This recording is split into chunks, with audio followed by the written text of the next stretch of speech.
सलाम सामीन। साइंस को अकीदे की कसौटी पर परखना गलत है। कुरानी आयात की तशरीह की मदद से किसी साइंसी नजरिए को इस्लामाइज करने की कोशिश बहुत खराब बात है। ऐसा करने वाले को अव्वल तो साइंस की समझ नहीं आ सकती, क्योंकि दुरुस्त साइंसी नजरिया तो वो मजहब के जरिए पहले ही निकाल चुका होता है और अब उसका ये नजरिया मुकद्दस होता है। मिसाल के तौर पर कुरान अगर ये कह रहा है कि जमीन साकिन है, तो साइंस जो मर्जी कह ले, आपको साइंस की समझ नहीं आएगी। और दूसरी बात ये कि साइंस को इस्लाम के मुताबिक बनाने के लिए आपको बहुत से इस्लामी उसूलों को भी निगेट करना पड़ेगा, क्योंकि जब आप अपने मुकद्दस साइंसी नजरिए के जरिए असल साइंसी नजरिए को इस्लामाइज करने की कोशिश करेंगे तो आपको कई काम इस्लाम के खिलाफ करने पड़ेंगे। आपको इस्लाम में एक नया अकीदा शामिल करना पड़ेगा, मोस्ट लाइकली आपको कोई नया मोजज़ा भी घड़ना पड़ेगा, फिर आपको इस्लाम के खिलाफ साइंस की साजिश भी ढूंढना पड़ेगी और अल्टीमेटली आपको झूठ बोलना पड़ेगा और इंटेलेक्चुअल डिसऑनेस्टी से काम लेना पड़ेगा।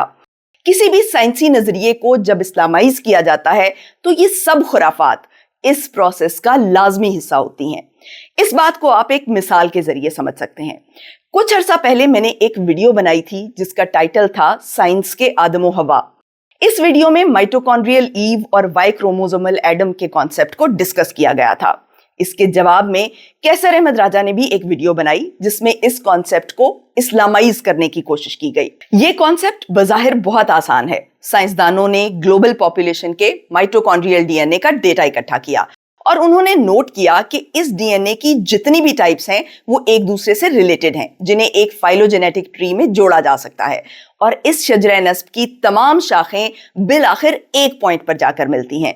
इस पॉइंट पर जो खातून हैं उन्हें माइटोकॉन्ड्रियल ईव कहते हैं।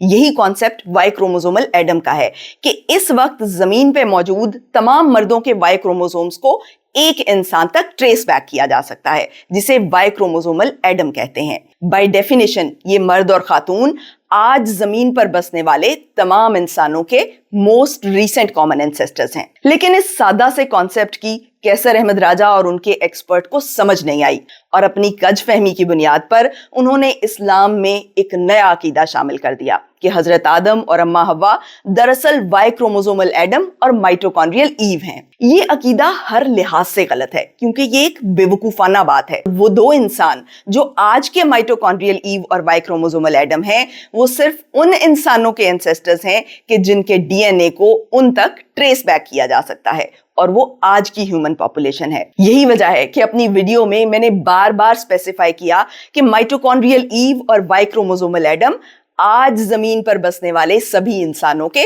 मुश्तरका माँ बाप हैं। आज हमारी जमीन पर जितने भी इंसान रहते हैं वो सब के सब एक मर्द और एक औरत की औलाद हैं। लेकिन ये बारीकी कैसर साहब और उनके एक्सपर्ट को समझ नहीं आई और उन्होंने ये बात बना ली कि माइटोकॉन्ड्रियल ईव और वाई क्रोमोसोमल एडम तमाम इंसानों के माँ बाप हैं। 2 लाख सालों से इफेक्टिवली सिर्फ एक औरत की नस्ब से पूरी इंसानियत का इर्तिका होता रहा। ना अब जो हमारे इर्तिकाई हैं वो इस फैक्ट को डिनाई नहीं कर सकते कि जितनी भी ह्यूमैनिटी है वो एक मर्द और एक औरत से ही आई है। कैसर साहब ध्यान से समझ लें, माइटोकॉन्ड्रियल ईव और वाई क्रोमोसोमल एडम तमाम ह्यूमैनिटी के माँ बाप नहीं हैं और कोई फिक्स्ड इंसान भी नहीं है, बल्कि ये एक तरह का टाइटल है, एक स्टैटिस्टिकल जेनेटिक कंस्ट्रक्ट है कि जिसका तायुन मौजूदा जेनेटिक वैरायटी पर कैलकुलेशन के जरिए किया जाता है। और जो जेनेटिक वैरायटी आज है वो वैरायटी न गुजरे हुए कल में थी न आने वाले कल में होगी, और जेनेटिक वैरायटी के बदलने की वजह से हर दौर में साइंस के ये आदम व हवा बदलते रहेंगे।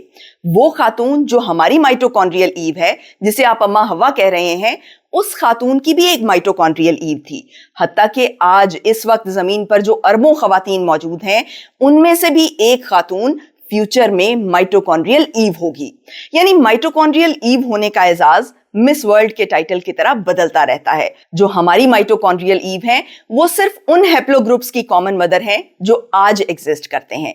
इस तरह के हजारों हैप्लोग्रुप्स एक्सटिंक्ट हो चुके हैं और जिस वक्त वो हैप्लोग्रुप्स एग्जिस्ट करते थे उस वक्त की तमाम इंसानों का नस्ब आज की माइटोकॉन्ड्रियल ईव के साथ नहीं जुड़ता था, और जब मौजूदा हैप्लोग्रुप्स में से कोई ग्रुप एक्सटिंक्ट होगा तो उस वक्त भी ये खातून मोस्ट रीसेंट एंसेस्टर नहीं रहेंगी और माइटोकॉन्ड्रियल ईव का ताज किसी और जमाने की किसी और खातून के सर पर आ जाएगा। फिर आप मोस्ट रीसेंट के लफ्ज पर गौर करें। अम्मा हवा तो मोस्ट रीसेंट एंसेस्टर हो ही नहीं सकती, क्योंकि उन्हें मोस्ट डिस्टेंट यानी सबसे पहली माँ होना चाहिए। दूसरी तरफ माइटोकॉन्ड्रियल ईव की खुद की एक माँ थी, उस माँ की भी एक माँ थी, और ये सब माएँ भी आज के इंसानों की कॉमन मदर्स हैं, लेकिन वो माइटोकॉन्ड्रियल ईव नहीं है। क्यों? क्योंकि वो मोस्ट रीसेंट नहीं है। यही same situation Y chromosomal Adam की है। तो कैसे साहब, बात ये है कि इस सब्जेक्ट में आपकी बेसिक अंडरस्टैंडिंग ही गलत है। साइंस के आदम व हव्वा किसी लिहाज से भी मजहब के आदम व हव्वा नहीं है। साइंस के आदम व हवा क्या होते हैं? आदम व हवा आइदर हैं या नहीं है। अब ये तो नहीं हो सकता कि साइंस के आदम व हवा और होंगे, फलसफे के आदम व हवा और होंगे। आदम व हवा हैं या नहीं है, that is the only question. कैसे साहब, आपको ये समझने की जरूरत है कि वाई क्रोमोसोमल एडम और माइटोकॉन्ड्रियल ईव में जो एडम और ईव का लफ्ज है, इसकी अहमियत बस इतनी ही है कि जितनी गॉड्स पार्टिकल के लफ्ज में गॉड की है। आप मोस्ट रीसेंट कॉमन एंसेस्टर का मतलब समझें, फिर आपको पता चलेगा कि साइंस और मजहब के आदम व हवा में क्या फर्क है। और अगर आप ये फर्क नहीं समझेंगे तो वो सारे मसाइल पैदा होंगे जिनके बारे में आप अपनी वीडियो में गौर व फिक्र करते रहे, हालांकि वो मसाइल एग्जिस्ट ही नहीं करते। सुनिए जरा। अगर हम ये एक्सेप्ट करते हैं कि आज से 2 लाख साल पहले एक पॉपुलेशन साइज 10,000 लोगों का था, तो इसका मतलब ये है कि तकरीबन 5,000 खवातीन मौजूद रही होंगी। अब आगे मुख्तलिफ सिचुएशंस डेवलप होती हैं। एक सिचुएशन ये डेवलप होती है कि उन 5,000 खवातीन में से सिर्फ एक ही खातून थी जिसकी औलाद हुई और बाकी 4,999 की औलाद हुई ही नहीं। दूसरी सिचुएशन ये हो सकती है कि उनकी भी औलाद तो थी, लेकिन एक खातून ऐसी थी जिसकी औलाद बच गई, बाकी 4,999 की औलाद मर गई। एक सिचुएशन ये भी डेवलप हो सकती है कि बाकी जितनी खवातीन थी उन सब ने बेटे पैदा किए। अब ये वो सिचुएशंस हैं जिनकी बुनियाद पे कहानी आगे चल रही है। चूंकि हमारे पास डेटा मौजूद है, इसलिए हमारे इर्तकाइयों को इस तरह की अब्सर्ड कहानियों का सहारा लेना पड़ता है कि 5,000 खवातीन में से एक ऐसी थी जिसका DNA उसकी बच्चियों और उसकी बच्चियों और उनकी बच्चियों और उनकी बच्चियों के लिए ट्रांसफर होता रहा। 4,999 वैनिश्ड, गॉन। श्योर, इर्तकाई ऐसी हरकत कर सकते हैं। कैसे साहब, यहाँ आपको 2 बातें समझने की जरूरत है। पहली बात तो ये कि ये एब्सर्ड कहानी इर्तकाई नहीं, आप बना रहे हैं।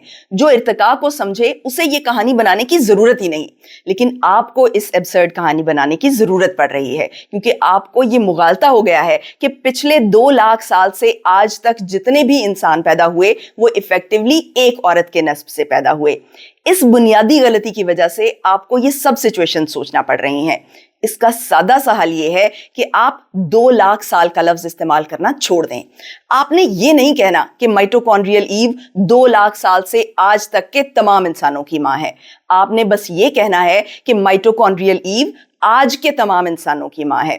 इसके बाद आपको किसी एब्सर्ड कहानी की जरूरत नहीं रहेगी, क्योंकि इसके बाद आपकी ये टेंशन सॉल्व हो जाएगी कि माइटोकॉन्ड्रियल ईव के अलावा बाकी 4,999 खवातीन पर क्या गुजरी, कि उनके बच्चे ही नहीं हुए या सिर्फ बेटे हुए या क्या हुआ। सो हौसला रखें, ऐसा कोई सानेहा नहीं हुआ। माइटोकॉन्ड्रियल ईव के साथ जो दूसरी हजारों खवातीन थी उनका नस्ब भी नॉर्मल रूटीन के मुताबिक चलता रहा। बस ये हुआ कि अगले 2 लाख साल के दौरान आहिस्ता आहिस्ता उनकी लाइंस डेड एंड पर पहुंच दी गईं। किसी की 1,00,000 साल पहले, किसी की 50,000 साल पहले और किसी की 100 साल पहले, और बिल आखिर सिर्फ एक औरत का नस्ब बाकी रह गया। अब यहां सवाल पैदा होता है कि सिर्फ एक औरत का नस्ब कैसे बाकी रह गया। तो ये वो पॉइंट है जहां कैसर अहमद राजा को दूसरी बात समझने की जरूरत है, और वो बात ये है कि एक के अलावा बाकी तमाम औरतों की लीनिएजेस खत्म होने के पीछे भी एक साइंस है। लेकिन चूंकि कैसर साहब और उनके एक्सपर्ट को इस साइंस का कोई आइडिया नहीं था, तो उन्होंने इस बात को मुअज्जा करार दे दिया। उनका कहना था कि माइटोकॉन्ड्रियल ईव के अलावा बाकी औरतों का नस्ब तो बाय चांस खत्म हो गया, लेकिन वाई क्रोमोसोमल एडम के अलावा बाकी तमाम मर्दों का नस्ब भी खत्म हो गया। ये तो बाय चांस नहीं हो सकता। बस साबित हुआ कि अल्लाह ताला ने आदम और हव्वा को सेलेक्ट करके बाकी इंसानों को खत्म कर दिया। सुनिए जरा। तमाम इंसानों का वाई क्रोमोसोम सिर्फ एक मर्द तक ट्रेस किया जा सकता है, जो कि अगेन इस्लाम के नज़रिए को साबित करता है। यानी कि अगर वो कोई प्रोबेबिलिटी थी भी कि बाय चांस एवोल्यूशन की तारीख में तमाम औरतों में से किसी एक का एम्प्टी DNA आज हम तक सर्वाइव कर सका, तो वाई क्रोमोसोम का भी एक मर्द तक ट्रेस होना इस वजाहत को ख़त्म कर देता है कि बस ये कोई तुक्का ही लग गया, कि ऑब्जर्वेशनल डाटा इस्लामी अकायद के ऐन मुताबिक आ रहा है। देखें जरा, पहले अपनी जहालत को बिलीफ समझ लिया, अब अपनी जहालत को मुअज्जा समझ लिया। कैसी खराब बात है। اب سنیے کہ اس میریکل کی سائنس کیا ہے۔ وہ سائنس یہ ہے کہ ایک کے علاوہ باقی تمام مردوں اور عورتوں کا نسب ختم ہونا یہ ایک میتھمیٹیکل انیویٹیبلٹی ہے، یعنی میتھس کے حساب سے یہ لازمی ہے کہ صرف ایک مرد اور ایک عورت کا نسب باقی رہے۔ اس بات کو ایک مثال کے ذریعے سمجھیں۔ فرض کریں کہ دنیا میں 10 عورتیں ہیں۔ ان عورتوں کا مائٹوکونڈریل ڈی این اے ان کی بیٹیوں کے ذریعے آگے چلے گا، لیکن ظاہر ہے ان میں سے کچھ عورتوں کی اولاد نہیں ہوگی اور کچھ کے صرف بیٹے ہوں گے، تو ایسی عورتوں کے مائٹوکونڈریل ڈی این اے کی لائن ختم ہو جائے گی۔ اب فرض کریں کہ ان 10 عورتوں میں سے صرف 8 کا مائٹوکونڈریل ڈی این اے اگلی نسل میں ٹرانسفر ہوا، لیکن ان 8 کے معدوم ہونے کا خطرہ ابھی بھی قائم ہے، کیونکہ ان کی مائٹوکونڈریل لائن تبھی چل سکتی ہے کہ جب ان میں سے ہر عورت کی بیٹی کی بھی بیٹی ہو، لیکن ظاہر ہے کہ ان میں سے ہر عورت کسی لڑکی کی نانی نہیں بن سکے گی، تو اگلی نسل میں ان 8 عورتوں میں سے بھی 1-2 کا مائٹوکونڈریل ڈی این اے ختم ہو جائے گا۔ پھر جیسے جیسے نسلیں آگے بڑھیں گی، مزید سے مزید عورتوں کی لینیجز بھی ختم ہوتی جائیں گی، کیونکہ اس بات کی میتھمیٹیکل پروبیبلٹی بہت ہی کم ہے کہ ہر عورت کی ہر نسل میں ہمیشہ بیٹی پیدا ہو۔ سو مائٹوکونڈریل ڈی این اے کے نسب ختم ہونے کا یہ سلسلہ چلتا رہے گا، حتیٰ کہ ان 10 عورتوں میں سے صرف ایک عورت کا نسب باقی رہ جائے گا۔ اور ایک عورت کا نسب کیوں باقی رہے گا؟ کیونکہ یہ بھی میتھمیٹیکل انیویٹیبلٹی ہے کہ جب تک انسانیت قائم رہے گی کم از کم ایک عورت کا نسب چلتا رہے گا۔ یہ زندگی اور موت کا کھیل ہے۔ زندگی نسلوں کو فنل آؤٹ کرتی ہے، جبکہ موت ان نسلوں کو فنل ان کرتی ہے۔ یہ وہ کانسیپٹ ہے جسے پاپولیشن جینیٹکس کی زبان میں کولسنس کہتے ہیں۔ اس کانسیپٹ کے مطابق کسی بھی ڈی این اے کی تمام ٹائپس ماضی میں ایک کامن اینسیسٹر پر جا کر ملتی ہیں۔ مائٹوکونڈریل ڈی این اے کے جو ہیپلو گروپس آج موجود ہیں ان کو پاسٹ میں ٹریس کریں تو وہ ایک کامن اینسیسٹر تک پہنچ جائیں گے، جبکہ فیوچر میں یہ گروپس آہستہ آہستہ لیکن یقینی طور پر کم ہوتے جائیں گے۔ لاکھوں سال بعد ان ہیپلو گروپس میں سے ہر ایک یا تو ایکسٹنکٹ ہو جائے گا یا سارے انسان اسی ہیپلو گروپ سے بلونگ کریں گے۔ تو یہ وہ سائنس ہے جسے معجزہ بنا کر کیسر احمد راجہ نہ صرف مذہب سے کھلواڑ کر رہے ہیں بلکہ اپنے ینگ ایکسپرٹ کا کریئر بھی خراب کر رہے ہیں۔ مذہب میں اتنی تحریف کے باوجود بھی وائی کروموزومل ایڈم اور مائٹوکونڈریل ایو آدم اور حوا ثابت نہیں ہوئے، کیونکہ میوٹیشن ریٹ کے حساب سے ان دونوں کا زمانہ مختلف آ رہا تھا۔ تو ایک نیا عقیدہ اور معجزہ گھڑنے کے بعد کیسر صاحب کو اسلام کے خلاف سائنسدانوں کی سازش بھی کھوجنا پڑی۔ وہ سازش یہ ہے کہ سائنسدانوں نے ان سٹڈیز کو چھپا لیا جن کے مطابق یہ دونوں افراد ایک ہی وقت میں رہتے تھے، اور ان سٹڈیز کو مین سٹریم کر دیا جو ان دونوں کے زمانے میں 60-70 ہزار سال کا فرق بتاتی تھی۔ اب جو ہمارے ارتقائی ہیں وہ اس فیکٹ کو ڈینائی نہیں کر سکتے کہ جتنی بھی ہیومینٹی ہے وہ ایک مرد اور ایک عورت سے ہی آئی ہے، تو بجائے اس کے کہ وہ اس کو کنسیڈ کر کے کہیں کہ ایکچولی ہم غلط کہہ رہے تھے، مذہب ٹھیک کہہ رہا تھا، وہ اس طرح کے آرگومنٹ دیتے ہیں کہ لیکن اس کا مطلب یہ نہیں ہے کہ یہ 2 لوگ جو تھے یہ ایک ہی وقت میں رہتے تھے۔ تو پھر کیا ہوتا ہے کہ ہمیں یہ بتایا جاتا ہے کہ دونوں میں سے ایک تقریباً کوئی 1,20,000 سے 1,50,000 سال پہلے گزرا ہے، دوسرا کوئی 2 لاکھ سال پہلے 2.5 لاکھ سال پہلے گزرا ہے۔ تو اس کا طریقہ کار یہ ہے کہ باقی جتنی بھی سٹڈیز ہیں ان سب کو سائڈ پہ رکھ دو، وہ والی نکال کے لے کے آؤ جس میں آپ 60-70 ہزار سال کا ڈفرنس آپ دکھا سکتے ہیں۔ اور یہ 1.5 لاکھ 2 لاکھ سال بھی ایسے نہیں کہ 60-70 ہزار سال کا فرق ہے۔ انفیکٹ کچھ سٹڈیز ایسی بھی ہیں جو بتاتی ہیں کہ یہ ٹوٹل جو ٹریسنگ بیک آپ کرتے ہیں تو یہ کچھ 6-6.5 ہزار سال پہ ختم ہو جاتی ہے۔ سازش سے اگلا مرحلہ بے ایمانی کا تھا۔ اپنی ویڈیو میں کیسر احمد راجہ نے 30 سال پرانا ایک پیپر دکھایا۔ اس پیپر میں بتایا گیا تھا کہ مائٹوکونڈریل ایو کا زمانہ 6,500 سال پہلے کا ہے۔ 1997 میں جب یہ پیپر پبلش ہوا تھا تو اس میں 6,500 کے نمبر کو دیکھ کر کرسچنز کی ایک چھوٹی سی کمیونٹی بہت خوش ہوئی تھی۔ اس کمیونٹی کا ماننا تھا کہ خدا نے زمین کو اور آدم و حوا کو 6,000 سال پہلے پیدا کیا تھا۔ یہ نظریہ دراصل 17ویں صدی کے ایک بشپ نے پیش کیا تھا جس نے بائبل کی ایک خود ساختہ تشریح کے ذریعے یہ ٹائم لائن بنائی تھی۔ اس بشپ کے فالوورز کو ینگ ارتھرز کہا جاتا ہے، اور یہ لوگ 1997 کے پارسن پیپر کا بہت پرچار کرتے ہیں، لیکن وہ پبلک کو یہ نہیں بتاتے کہ پارسن پیپر پہ مزید ریسرچ کیا ہوئی۔ یہی کام کیسر احمد راجہ نے بھی کیا، حالانکہ انہیں ایسا کرنے کی کوئی ضرورت نہیں تھی، کیونکہ اسلام میں ایسا کوئی کانسیپٹ نہیں کہ آدم و حوا کا زمانہ 6,000 سال پہلے کا ہے۔ مزید یہ کہ پارسن پیپر کی غلطی کو سائنٹیفک کمیونٹی نے بہت پہلے کنکلوڈ کر دیا تھا، جس کا ذکر نہ کرنا صاف صاف بے ایمانی ہے۔ वो गलती ये थी कि इस पेपर में म्यूटेशन रेट को ऑब्जर्व करने के लिए पेडिग्री रेट को इस्तेमाल किया गया था। पेडिग्री रेट में वालिदैन और बच्चों का डीएनए कंपेयर किया जाता है और देखा जाता है कि एक नस्ल से दूसरी नस्ल के दौरान डीएनए में कितना चेंज आता है। लेकिन म्यूटेशन रेट कैलकुलेट करने का ये तरीका बिल्कुल गलत है, क्योंकि एक नस्ल से दूसरी नस्ल के दौरान डीएनए में आने वाली तमाम म्यूटेशंस फिक्स नहीं होती। मिसाल के तौर पर अगर आज आपका वजन 1 किलो बढ़ गया तो इसका मतलब ये नहीं कि आपका वजन 1 किलो रोजाना की रफ्तार से बढ़ रहा है। तो इसी तरह म्यूटेशन की रफ्तार भी शॉर्ट टर्म म्यूटेशन रेट से पता नहीं चलेगी, बल्कि आपको डीप टाइम म्यूटेशन रेट निकालना होगा। तो कैसर अहमद राजा की इंटेलेक्चुअल डिसऑनेस्टी ये है कि यंग अर्थर्स की तरह उन्होंने भी इस सब रिसर्च को छुपा लिया, बल्कि उन्होंने ये डाउट क्रिएट करने की कोशिश की कि म्यूटेशन क्लॉक को थ्योरी ऑफ एवोल्यूशन के हिसाब से कैलिब्रेट किया जाता है और एम्पिरिकल डेटा को जानबूझ के इग्नोर किया जाता है। लेकिन कैसर साहब की ये बात भी सरासर झूठ है, क्योंकि जो मॉडर्न डेट्स हैं वो एम्पिरिकल डेटा से ही हासिल की जाती हैं। इंसानों के फॉसिल से माइटोकॉन्ड्रियल डीएनए एक्सट्रैक्ट किया जाता है, फिर कार्बन डेटिंग से उनके जमाने का पता लगाया जाता है। ये सब एम्पिरिकल डेटा है जिसे आप गूगल के जरिए कंफर्म भी कर सकते हैं। लेकिन असल सवाल ये है कि पार्सन पेपर को लेके ये सब झूठ बोलने और बेईमानी करने की कैसर अहमद राजा को जरूरत क्या थी।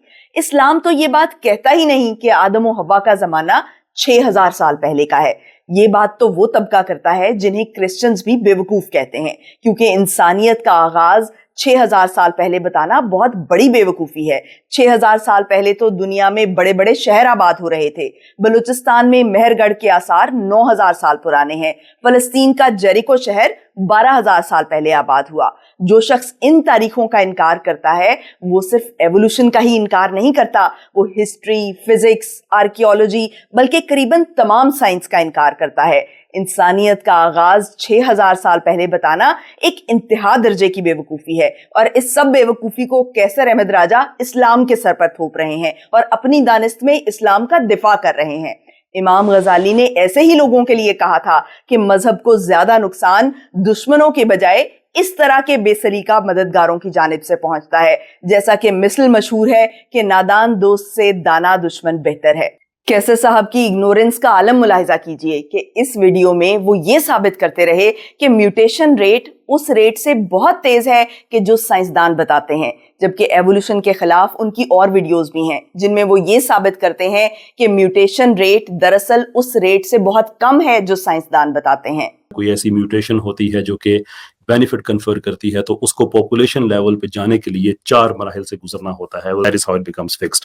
तकरीबन 28 मिलियन साल उसकी फर्स्ट अपीयरेंस में, 84 मिलियन साल इनहेरिटेंट स्टेज में जाने में, 17,200 साल उसके बाद उसकी एम्प्लीफिकेशन, और मजमूई तौर पे 84 मिलियन साल सिर्फ 2 न्यूक्लियोटाइड्स पे। 2 कोऑर्डिनेटेड म्यूटेशंस को लगते हैं 216 मिलियन साल। अब ऐसा आप कहाँ 6 मिलियन में आपने सारी इवोल्यूशन आपके साइंसदानों ने कर दी है, और कहाँ खुद जब उनको प्रेस किया जा रहा है तो वो मान रहे हैं कि सिर्फ 2 कोऑर्डिनेटेड म्यूटेशन में 216 मिलियन साल लगते हैं। कैसर साहब मुलाहिजा कीजिए, एक वीडियो में आप एक बात कहते हैं, दूसरी वीडियो में इसके बिल्कुल ऑपोजिट बात कहते हैं, और ये दोनों बातें आप इस्लाम के दिफा में कहते हैं, और आपको अंदाजा भी नहीं होता कि आप क्या कर रहे हैं, क्योंकि आपको न साइंस का पता है न इस्लाम का पता है। आपको सिर्फ ये पता है कि मजहब के नाम पर शरपसंदी कैसे फैलानी है। YouTube पर पाकिस्तान के बहुत से लोग एजुकेशनल वीडियोस बनाते हैं। इनमें आलिम हैं, टीचर्स, प्रोफेसर्स, फिलोसोफर्स हैं, रैशनलिस्ट हैं, सोशलिस्ट हैं। हर शख्स अपने अपने हिसाब से नॉलेज फैला रहा है, लेकिन कैसर अहमद राजा का काम यह है कि आपने हर शख्स की वीडियो उठानी है और बताना है कि ये भी इस्लाम के खिलाफ है और ये भी इस्लाम के खिलाफ है। तो कैसर साहब ये बात ठीक नहीं है। बगैर नॉलेज के आपने एक मैदान हशर सजाया हुआ है और खुद को खुदा समझ के दूसरों के इस्लाम को जज कर रहे हैं। ये रवैया न सिर्फ शरपसंदी है बल्कि ये इस्लाम को नुकसान पहुंचाने वाली बात है। अगर आपने सिर्फ दूसरों के काम पर मुर्दारखोरी करनी है तो बराए मेहरबानी किसी और टाइप की रिएक्शन वीडियोस बना लिया करें, या अगर आपने इस्लाम पे ही बात करनी है तो साथ में कुछ ओरिजिनल काम भी करें, ताकि आपको अंदाजा हो कि रिसर्च करना होता क्या है। जरा गूगल से पूछें तो सही कि माइटोकॉन्ड्रियल ईव और वाई क्रोमोसोमल एडम का मतलब क्या है। क्या ये तमाम इंसानों के माँ बाप हैं? क्या ये हर जमाने में बदल जाते हैं? फिर आप गौर करें कि इनको मजहब के आदम और हवा बनाना कैसी जाहिलाना बात है, और इस जहालत पर आप दूसरों के इस्लाम को जज कर रहे हैं। कुछ एहसास करें। और अब आखिरी बात समझें कि इस्लाम के इस तसव्वुर की हकीकत क्या है कि तमाम इंसान हजरत आदम और अम्मा हवा की औलाद हैं। तो इस वीडियो से पहले मैंने एक वीडियो बनाई थी आर्यन इन्वेजन थ्योरी के बारे में। इस थ्योरी को लेके एक कंट्रोवर्सी है कि जिसमें मुख्तलिफ कौमों के लोग एक दूसरे को ऊंचा नीचा साबित करते रहते हैं। इस वीडियो के एंड पे मैंने एक बात कही थी, वो क्लिप मुलाहिजा कीजिए। सामीन, कुरान में लिखा है कि तमाम इंसान एक मर्द और एक औरत की औलाद हैं, यानी हम इंसान एक ही नस्ल से ताल्लुक रखते हैं। और अगर हम मुख्तलिफ कौमों और कबीलों में डिवाइडेड हैं तो सिर्फ इसलिए ताकि हम एक दूसरे को पहचान सकें। लेकिन किसी कौम या कबीले से ताल्लुक होने की वजह से इंसान की इज्जत न कम होती है न ज्यादा होती है, क्योंकि इंसान की इज्जत उसकी कौम से नहीं उसके कर्म से होती है। और अल्लाह के नजदीक इज्जत वाला इंसान सिर्फ वो है जो नेक और अच्छा इंसान है। कुरान की ये बात एक अहम अखलाकी उसूल है कि अपनी ग्रुप आइडेंटिटी को लेके इंसान का रवैया क्या होना चाहिए। आपकी जात, नस्ल, कौम, कबीला आपकी पहचान है। अपनी पहचान को समझें जरूर, इस पहचान को ओन भी करें, लेकिन इस पहचान को लेके खुद को बरतर और दूसरों को कमतर नहीं समझें। एग्जैक्टली यही बात नबी पाक ने अपने आखिरी खुतबे में कही थी कि किसी गोरे को किसी काले पर और किसी अरबी को किसी अजमी पर कोई फजीलत नहीं, क्योंकि तुम सब एक बाप की औलाद हो। तो बात यह है कि इस अकीदे का ताल्लुक एक अमल से है। हम इंसान मुख्तलिफ नस्लों और कौमों में बटे हुए हैं, लेकिन इस्लाम हमें बताता है कि ये इख्तलाफ सिर्फ हमारी पहचान है और इस पहचान की बुनियाद पर आपने किसी इंसान को बरतर और घटिया नहीं समझना है। इंसान की इज्जत उसकी कौम से नहीं उसके काम से होती है। वो इंसान जो दीन की इस बात पर अमल करता है कि किसी की जात, जबान, रंग, नस्ल और कौम की बुनियाद पर उसे कमतर नहीं समझता, तो उस इंसान का ये ईमान खुद ब खुद मजबूत हो जाता है कि हम सब इंसान एक आदम की औलाद हैं और इस ईमान को साइंस के किसी सहारे की जरूरत नहीं रहती। ताहम इसके बावजूद अगर कोई इस आयत की साइंसी तावील करना चाहे कि तमाम इंसान एक मर्द और एक औरत की औलाद हैं, तो ये काम भी मुश्किल नहीं। इनफैक्ट ये एक साइंसी और रियाजियाती हकीकत है कि अगर हम काफी टाइम पीछे जाएं तो सिर्फ आज के इंसानों का नहीं बल्कि तमाम इंसानों का नस्ब एक दूसरे से जुड़ जाता है। और अगर ऐसा नहीं होता तो मैथ्स के हिसाब से ये मुमकिन ही नहीं होता कि हम सब इंसान इर्तिका की एक ही मंजिल पर पहुंच जाते। लेकिन साथ ही साथ ये भी जहन में रखें कि ईमान की हकीकत साइंस के जरिए नहीं बल्कि अमल के जरिए समझ में आती है। और ये जो कुरानी आयात की साइंसी तावील करने का काम है, इस काविश की हैसियत सिर्फ एक मेटाफर बनाने जितनी है। जैसे शायर एक पुराने लफ्ज में नए मानी खोज लेते हैं, बिल्कुल ऐसे जैसे इकबाल ने शाहीन के लफ्ज में नए मानी दरियाफ्त किए थे, या जिस तरह साहिल अदीम एक आयत से ब्लैक होल और पोर्टल्स का मफहूम निकालते हैं। हमें ये समझने की जरूरत है कि कुरान इंसान को इंसान बनाता है, साइंसदान नहीं बनाता। और कुरान पढ़ के आप इंसान ना बने और साइंसदान बनने की कोशिश करें तो फिर आप ना इंसान बन सकते हैं ना साइंसदान बन सकते हैं। आप सिर्फ कैसर अहमद राजा जैसे शरपसंद बन सकते हैं। बहुत बहुत शुक्रिया।